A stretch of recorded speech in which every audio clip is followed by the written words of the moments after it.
5 agencies were invited, went through a 3-week sprint strategy process. 5 agencies came back with essentially, give or take, the same strategy. She's like, client canceled the pitch. I was out of a search job. And she's like, and it was one of those moments where she's like, oh my God, it's real. Like it's actually. Like it's basically creating hive mind. Yeah, it's creating a hive mind because the starting point for everyone is the brief. It is the brief. And if the brief goes into the LLMs and they're all trained on the same data, it's a race to the middle.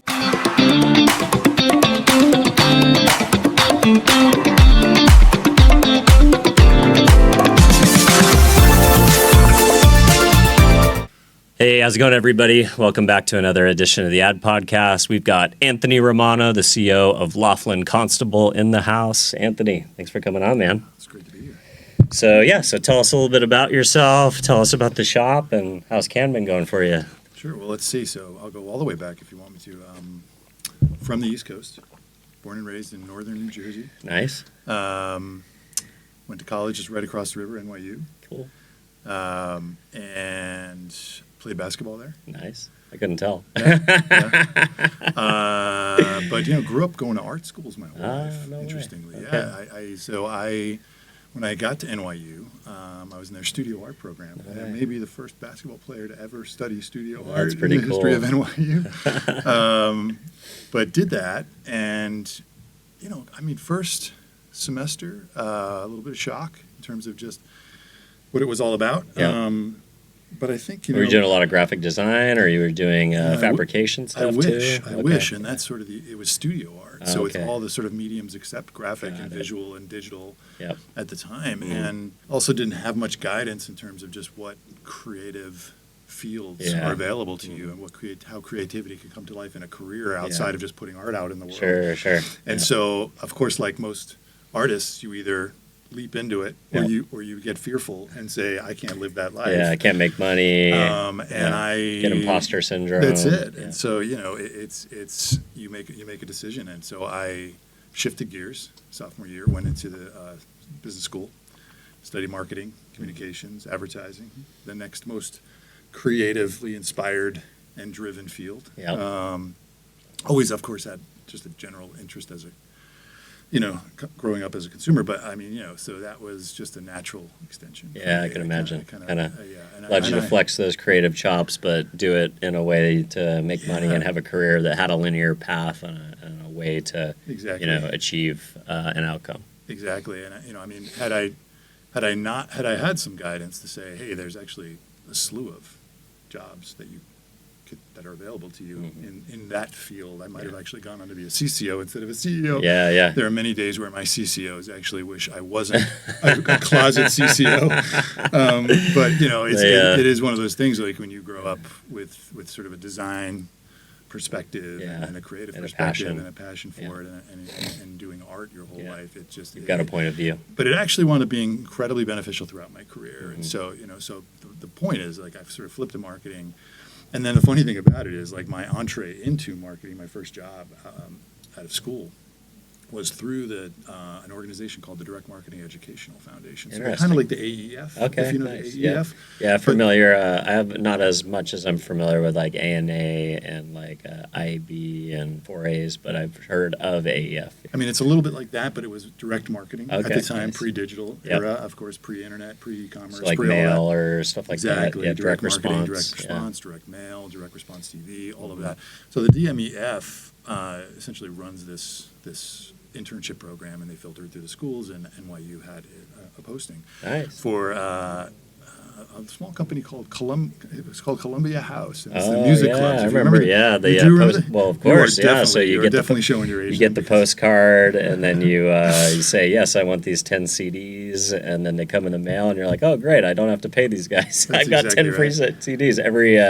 Every 12-year-old, 13-year-old boy who bought his first Nirvana CD without his parents knowing, and just by filling out a postcard and returning it to the mail, that was definitely me. So it was a killer business model. It was like I said, pre-Spotify, pre-iTunes.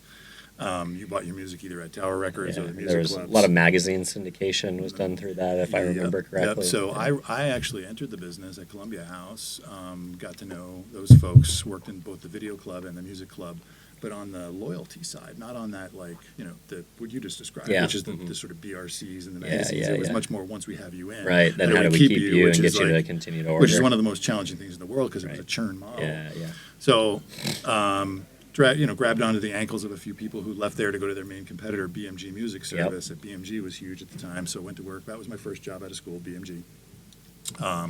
Worked in loyalty marketing, did that for about 5 years. But it was an in-house agency model. So that was where I first got my eyes open to the way in-house data drives the strategy decisions, the strategy team briefs creatives, and we produce all of our own work. So we didn't use agencies. Wow. So that was, but what I fell in love with. That's kind of early to that trend, I would imagine. Yeah. So like in-housing of just a creative operation. I mean, our CEO was from Wonderman. Yep. We had people from all the credit card companies and from various agencies like Rob Collins and all the sort of early day sort of direct response agencies. So I got to work with agency people. In an in-house agency environment. Working on one client all the time. Yeah, and still being fully naive to what just the agency world looked like. And so, following that, I moved to Minneapolis. My wife's from Minnesota. Let me guess, Fallon?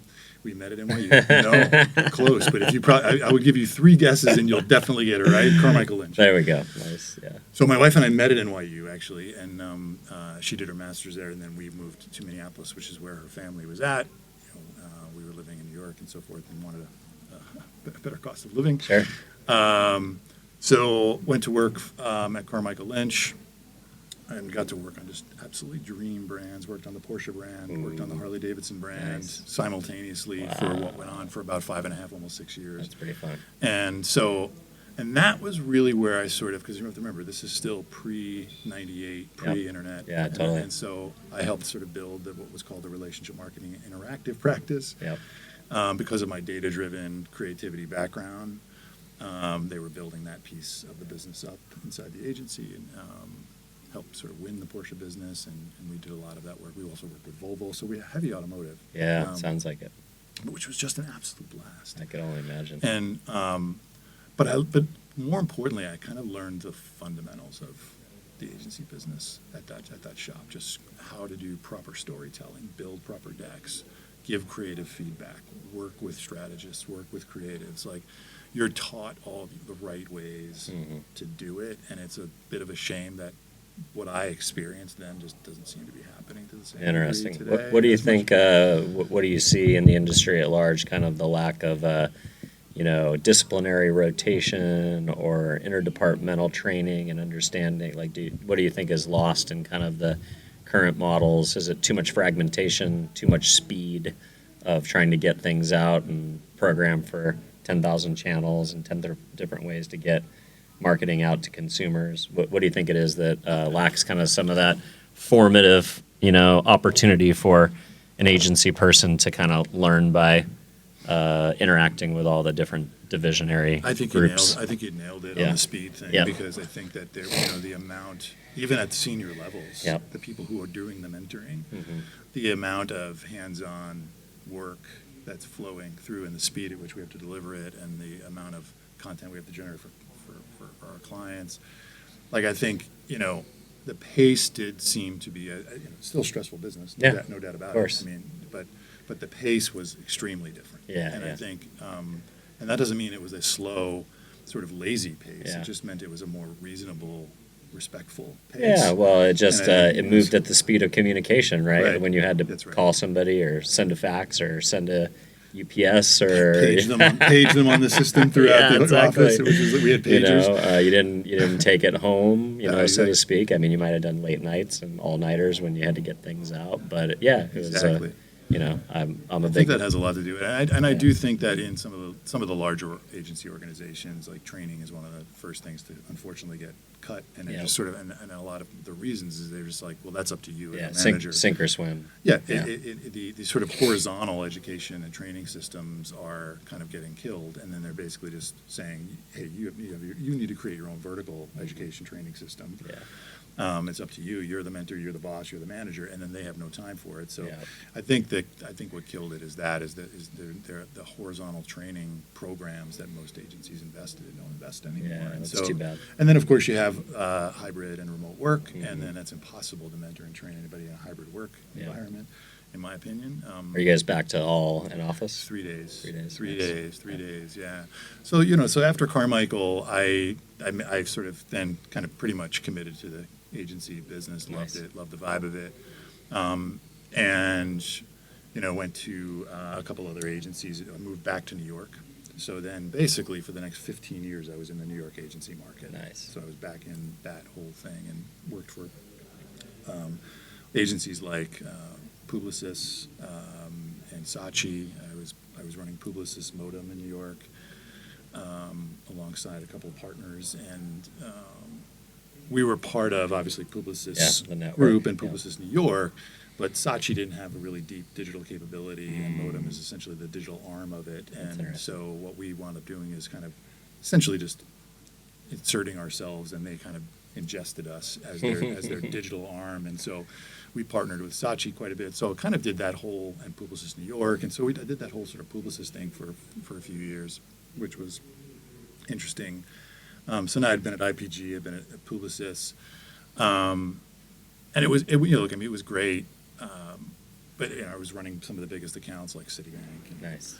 General Mills and various others. And so kind of after Publicis, it was one of those things where I was kind of getting a little itchy about, should I try something different? Yeah, entrepreneurship starting Should to scratch at your door. Yeah, I kind of, I think Yeah. every young, because remember, I'm still relatively young, I've got Sure. young, but I think every young agency person goes through that where they're like, I want to be the client. Yeah.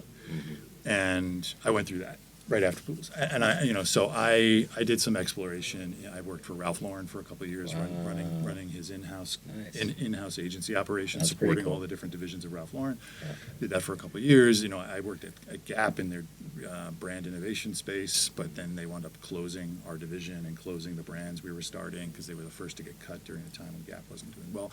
But it kind of both.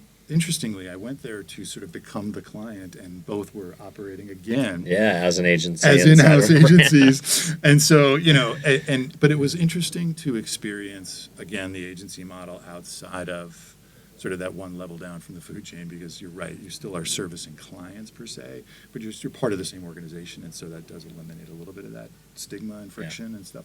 So I think, so then I just said, okay, this is not for me. Yeah. I now, it's sort of, you have to go there to know what is right for you. And then Yep. I realized I'm wired for this business. I'm wired to be an agency guy. Yeah, well, agencies, I think, client side seems appealing just for the reasons that it always seems appealing. Make decisions, quality of life. I don't know, the things that you think look glorious or glamorous from the other side. Yeah. And then you realize you got to deal with politics and working on one brand, the same problem time after time after time. And I think what's always been exciting to me about the agency business is every day you wake up and there are new challenges to solve because you're in new pitches, work cycling in, work cycling out. You're not doing the same thing over and over and over. Maybe you're on an account or a vertical or something like that and you get some degree of specialization, but there always feels like there's new things, new problems to solve, new people to talk to. 100%. Yeah, and bringing outside perspectives into the different verticals and different corporations. Totally, and exactly right. I think, and then I did actually do a stint, which is interesting because it was another bent to me, just sort of rounding out this kind of zigzag of a bit of a career, and that was when I was actually at Saatchi and Publicis. I ran into a guy by the name of David Shing, who you may know from who makes his way.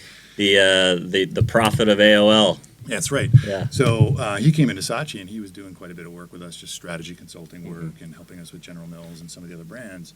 Fell in love with what he was trying to do over at AOL because Tim Armstrong had just gotten there.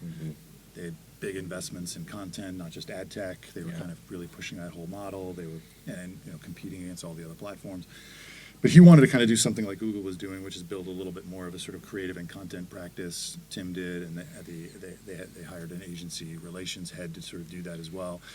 Saw the work he was doing with us, and I just said, this seems really interesting, and I've never been in the media space. Let me give it a whirl. Yeah. Again, that kind of like spirit of just like explore Yeah. and kind of just experiment and see what I could do. And it was amazing because it did sort of round out my depth of knowledge of media. Yeah, Was now you've huge spent after that. time client, agency, big and small, direct response, kind of brand, Exactly. and now some ad time with tech. publishers. Yeah. Exactly. And then when you're on the ad tech side, you just get exposed to both the ad tech world, the content world, programmatic, advertising, and just the value of that and how it, it's how it matches up to creativity and things like that. So that was my divergence. And the interesting thing is that was an amazing stepping stone for me because I got exposed to my friends at RGA. And Nice. so, Yeah, like Barry and the crew. Yeah, Barry Yeah. and the crew and Nick Law and Bob Greenberg and just some others. And they were really close with Shingy and Tim Armstrong and just understanding all the things that AOL's doing. And so I think they were huge fans. And I think it was in Cannes that I actually met those guys. That's cool. This must have been back in 2013-ish. And that's when I met those guys. And so this is during, pre when RGA really had its 3 biggest growth years. So I was really fortunate. I went to RGA. Pre-Publicis acquisition? No, not IPG.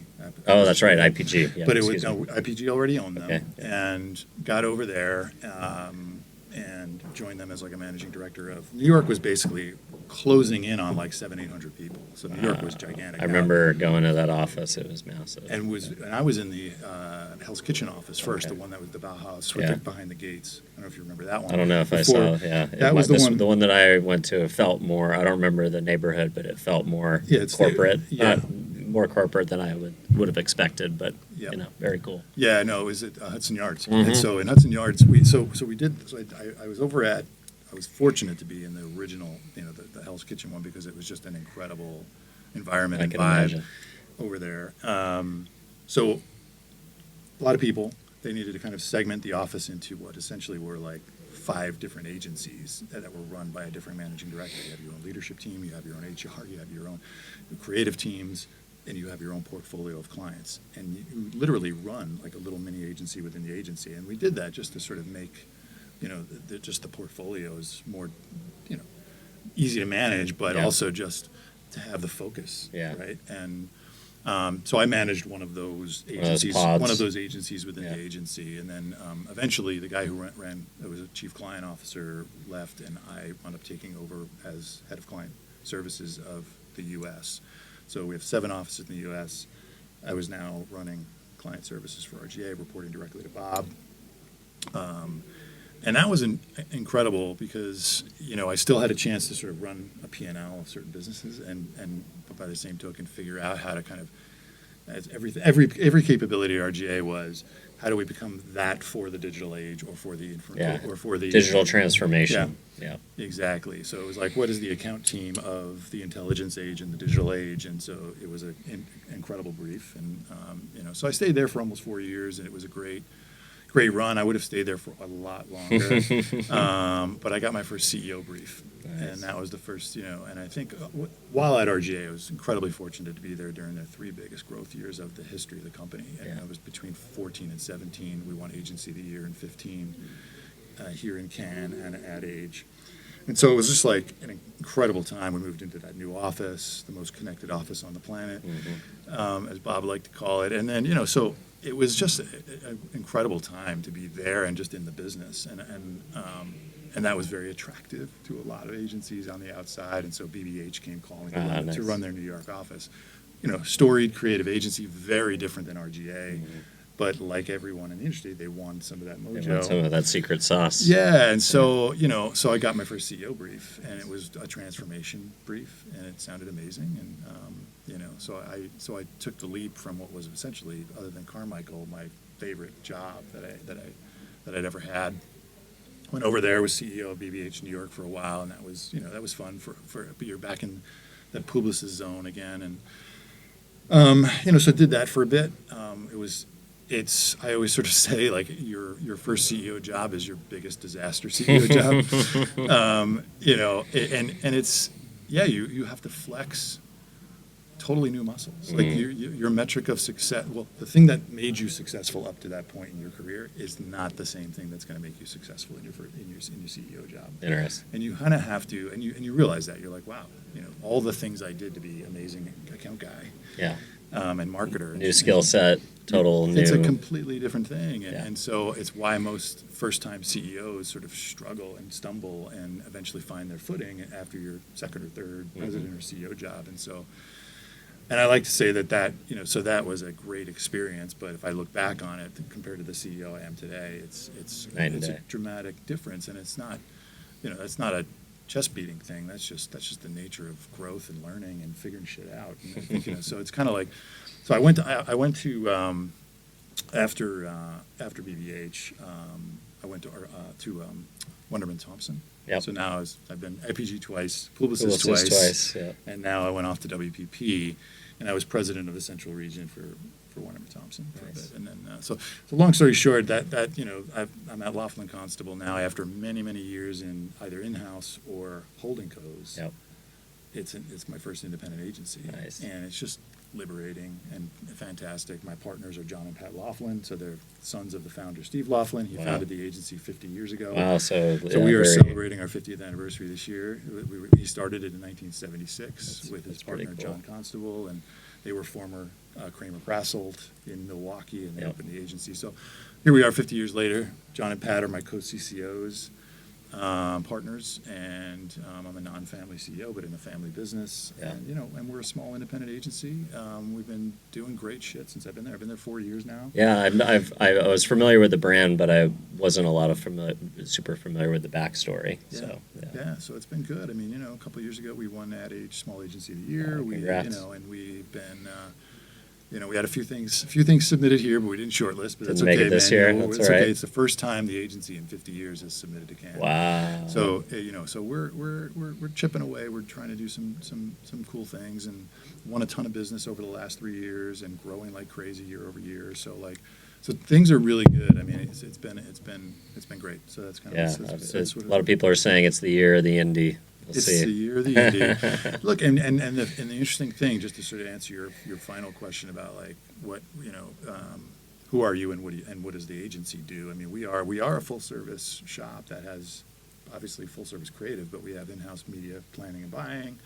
We have a CX practice, UX UI, and content strategy and so forth. We have PR.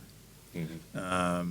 And we have an in-house production studio called Hive. So we have a content studio that's full service content studio. So I mean, for a 135, 140 person shop, like small by the industry standard, to be that versatile and still be able to have no layers, no bureaucracy, no holding company, and have all the agility and creativity we need to have. Like, you can be independent, but independent and full service is that's hard, really tricky, and it's my everyday challenge, and it's also our secret sauce. So it's Yeah. kind of the interesting juxtaposition of huge opportunity and kind of our thing that makes us special, but also really hard work. I bet. So how's your Cannes been? What's on the agenda this week? So yeah, for Cannes, we came in with I doing a panel. My partner did a panel. We came in with a few things in mind. One is it sort of felt like there was a bit of a groundswell of the indies organizing for the first time in a really legitimate way. So I wanted to kind of feel that energy and connect with that. And indie at large being organized. Yeah, so there's some kind of cohort building, if you will. Yeah, and we sort of sniffed that out pretty early. As you know, everything for Cannes starts super early. Yeah. So like independent. Yeah, I was getting emails before possible. Yeah, exactly. And like Independent Agency News, which is a new consortium of publishing and digital platform, but it's got about 500 independent agencies in it already that are just part of this kind of like community. It's membership based. Yeah. And so I'm part of the 4A's independent boards that I'm on, and so I think, long story short is I guess I came here to sort of like feel and be part of that energy. Be part of the community. And sort of like feed off each other. Yeah. And get ideas, get to know talk each through other. problems. Totally. Yeah. And then of course, everybody's here for the creative inspiration. It's Totally. sort of like a cliche answer, but it is just seeing the best work in the world, walking the floor with my partners, getting immersed in what the best work in the world looks like, and kind of talking about it and debating it. And I think that's great. And then there's just, look, I mean, at the end of the day, there are great sessions and speakers here, but at the end of the day, Anything stand out so far that you're going to bring back to the teams? It's funny. I heard my friend David Ching say the other day, and I might have been on one of his maybe his Substack or something, Sure. but he's just like he hit on something exactly right, which is just the best talks are the ones you have in the street, and then when you go Yeah, to the bar I and like the that. cafe. Well, it's because the ones where people can be candid and real. Yeah. I attend a lot of conferences, and I go to a lot of talks, and I'm always doing email, kind of listening out of one ear. And then I would say maybe 5 to 10% of the time I hear something, I'm like, all right, I'm going to shut my laptop down. Yeah. The one that comes to mind this year, probably the best talk I heard was Zach, who's the original, I forget his last name, but he's the first marketer at OpenAI, basically. Yeah. And talking about bringing this technology to the world for the first time as a marketer. But I think what was more poignant about his talk was two things. One is that he really challenged the advertising industry to tell uplifting stories about AI, because there's a lot of, posturing from the frontier labs around how displaceful or disruptive their technology is going to be, and that is creating a lot of fear in the world. But I think really at the end of the day, that's hype. It's to justify their valuations more than it is to justify their valuations and egos more than it is like, okay, so you're going to get rid of half the consumers. Like, if there's no consumers, why will any of these companies buy your product, right? So it's like, That's a good one. I think it's going to be, there's going to be great acceleration, great change, great opportunity, great unlocks, but I think it will be gradual versus like in 5 years, robots will be doing everything and AI will be doing everything. But I think the thing that was more important that he talked about from a brand perspective is the idea of agentic shopping and agentic commerce. Yeah. The idea that in your refrigerator, in your cabinet, in your medicine chest, in your pantry are a bunch of items, and really there's only 6 of them that you care about what brand it is. Yeah. And if Alexa or name your agentic agent that you build out for yourself, when the first transactions that we will as consumers feel comfortable making through agentic commerce will be commodities. If I don't care what soap arrives at my house, if I don't care what flavor, if I don't care if it's Coke or Pepsi, which most people do, but I don't care what milk it is, as long as it's organic and whole, or I don't care what creamer I have in the refrigerator as long as it's So when things just start showing up on our doorstep because the smart refrigerator realizes it's low, or the agent knows my buying habits, that's going to be a tough part for brands, because they're going to be marketing to robots, not humans anymore. Yeah, no, it's brand is going to go out. The brand is not going to be as important in a world where people buy commodities because of brand, whether they think they do or not. Their Pavlovian response, they see Old Spice on the shelf and they remember that funny commercial and they like the way it smells, and you reach for it, whether you think your purchase decision was influenced by marketing or advertising. It was. You're talking all about websites. Yeah, and that websites won't exist in the future. That's sort of the big. I don't know. That's a big one too, right? Yeah, like the idea that we'll just interface with these chatbots only. I don't see that either, though, because, well, I don't know. I mean, I'm definitely going to spend. I'm going to spend time on YouTube. I'm going to spend time on LinkedIn. I think publishing is a tough space, but I think I interviewed the chief revenue officer of Condé Nast. I sat next to probably a millennial Gen Z gal. I couldn't quite tell. She was reading a magazine on the plane.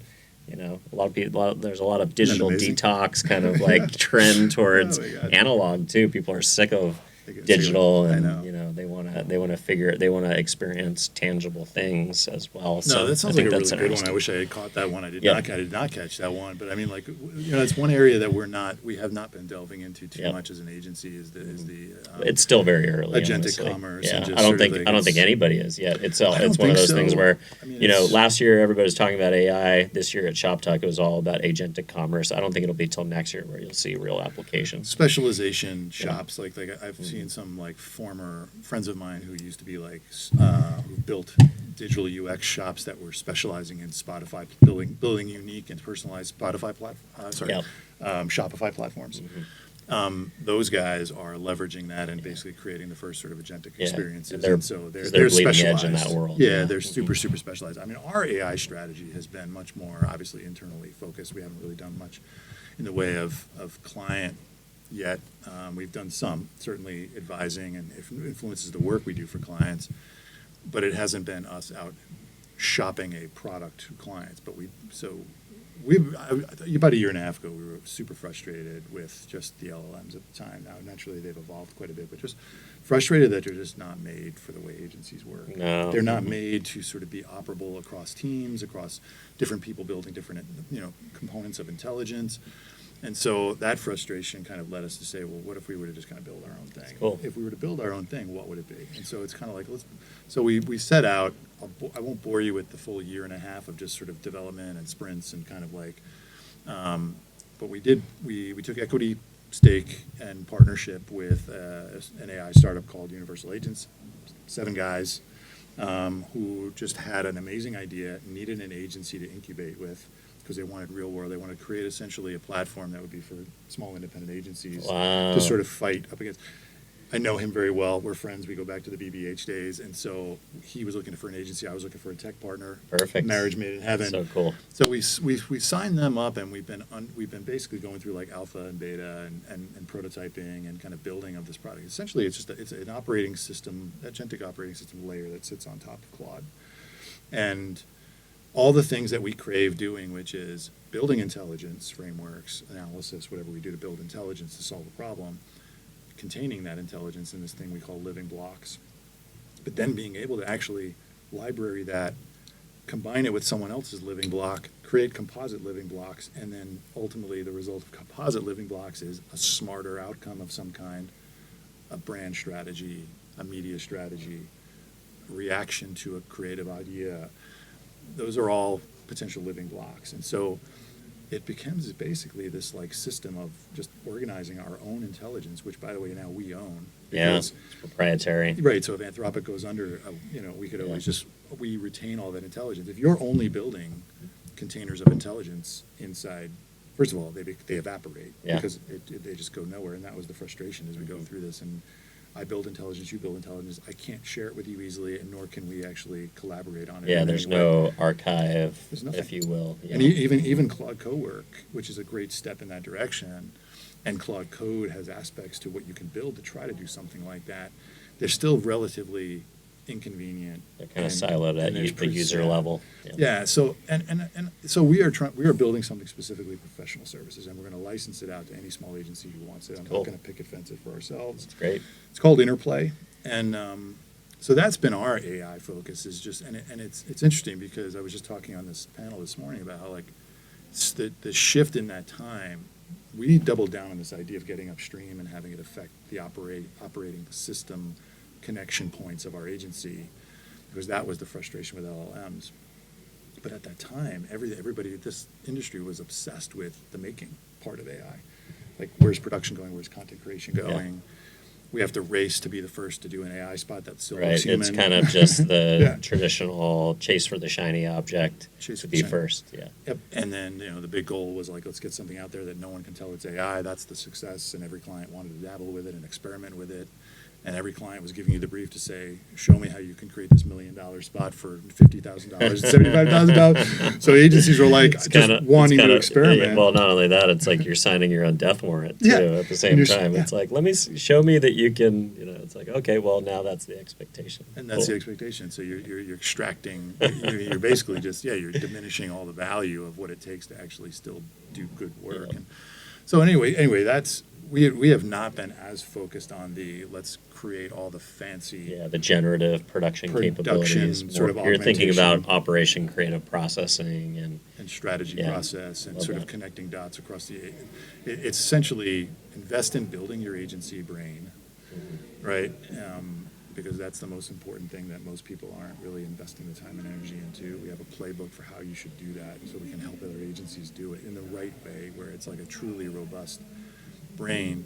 Because then basically everybody's using the same LLMs, and I had somebody, a fractional CMO I had lunch with the other day. She's like, I was running a pitch for a client, and she's like, 5 agencies were invited, went through a 3-week sprint strategy process. 5 agencies came back with essentially, give or take, the same strategy. She's like, client canceled the pitch. I was out of a search job. And she's like, and it was one of those moments where she's like, oh my God, it's real. Like it's actually. Like it's basically creating hive mind. Yeah, it's creating a hive mind, because the starting point for everyone is the brief. It is the brief. And if the brief goes into the LLMs and they're all trained on the same data, it's a race to the middle. Race to the middle. Yeah. And so if you really build out your robust brain, and I don't mean throwing a couple documents, your mission, your values into it, and a couple case studies. Yeah. I mean like literally like multiplayer. Yeah. So scraping from across the thought leaders of your agency, drawing from a history of documentation of what makes you a great agency, what doesn't. And really just, going through kind of a prompting process with our thought leaders too. Like you build a system that actually prompts them to feed the brain. And so we actually did over multiple sprints, a month long, like we invested in that. And now every brief starts from 80%, not 0%. I love it. Because you're ahead. And I think so that I go into this level of detail because I feel like that's like the one thing that is getting so overlooked. Yeah, it's really smart. And I haven't heard much about it. Yeah, you're thinking about AI in the context of like how do agencies actually work and what are the tools that they need, but also having a defensible, like at the end of the day, your agency's secret skill has always been their stats, their hardware, what do they have on the wall, their resumes, and their thinking. And if you can productize that, if your AI can be unique to you because of the inputs of the people that make up the agency, both living and dead, I think that's a pretty interesting way to think about it. Like Ogilvy should have David Ogilvy's book in there, and Bill Birnbaum. Well, DDB's gone now, but yeah, I think that's pretty interesting. Yeah, no, it's been fun, and so it'll be interesting to see. So the stage we're at right now is we're just sort of recruiting alpha beta partners, other agencies to come in and just bang the shit out of it and just pressure test it with us, and just kind of like really, because it's one thing to have just one agency's use cases funneling through it. It's another to have 5, 6, 7 different agencies with different sort of approaches to brand strategy, different approaches to media strategy. And that's just going to help us shape a better product for professional services. So we're kind of in the middle of that, where we're just sort of like recruiting alphas. Very cool. Yeah, so that's it. Awesome, man. Well, great to chat with you a little bit. Appreciate you spending some time with us today. If folks at home want to connect with you or connect with the agency, where would you like to send them to stay in touch with your thought leadership, look at work? Yeah, I mean, well, they can go to our website at laughlin.com, or they could reach out to to me or our chief growth officer. I'm on LinkedIn, Anthony Romano, and my chief growth officer, Paul Brienza, manages all of our new business and any incoming partnerships and things like that. Paul Brienza is on LinkedIn as well. So yeah, that's who to get. Amazing. Thanks for your time. It's great seeing you. Cheers. Man. Bye-bye. Yeah, thanks. On YouTube, finding the right audience to build a media plan requires hours of research. And optimizing campaigns is time-consuming and a bit of a guessing game. That's why we built technology to do it for you. Strike Social.